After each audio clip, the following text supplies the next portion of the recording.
بسم الله الرحمن الرحیم. قدرمن دغه سایت چې ویډیو تاسو وګورئ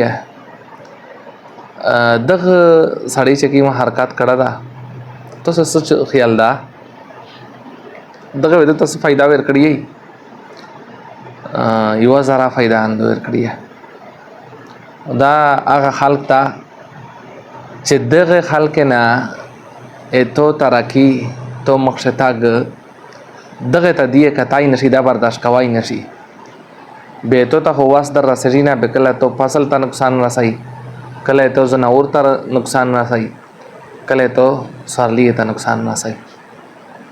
حالانکه دا دته بذات خود څه فائدہ نه ور کوي خدای زون نه درینده جوړ کی زهريلا زون نه جوړ کی پرایوینٹ سے مولانا عبدالرحمن سے پشاور والا ایک بیان کو کنا بیا ایک د انسان د قسمه مثالین ورکول چې درې قسمه انسان دا و چې کله کله انسان ځون زنوار جوړ کی زنوار ځون سرنګ جوړ کی چې دای صرف په خپل ځون یې اړي وي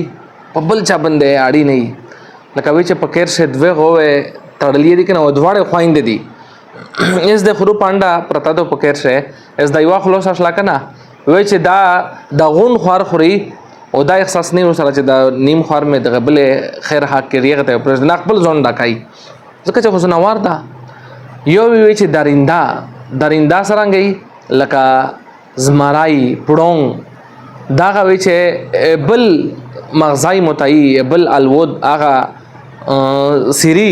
خدای خپل ځون ډکای خپل الود اغه ډکای د پچا باندې اړی نه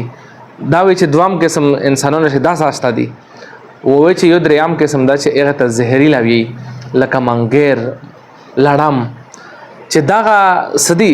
دا چې تو ته ټاک در کې کنه د یو زرا فائدہ نه پوښه کړي خو تو ته نقصان در رسای به فرمیل چې په انسانونو شه 10 قسمه ناشتا نو دای نه دا خو تو سره په پیریدا د زهريلا د 4 دوزکا چې په داسې د یو سره فائدہ نشته چې د کی حرکت کړه دا خو بل ته نقصان ور کوي الله د مشته هټول ته هدایت کی والسلام.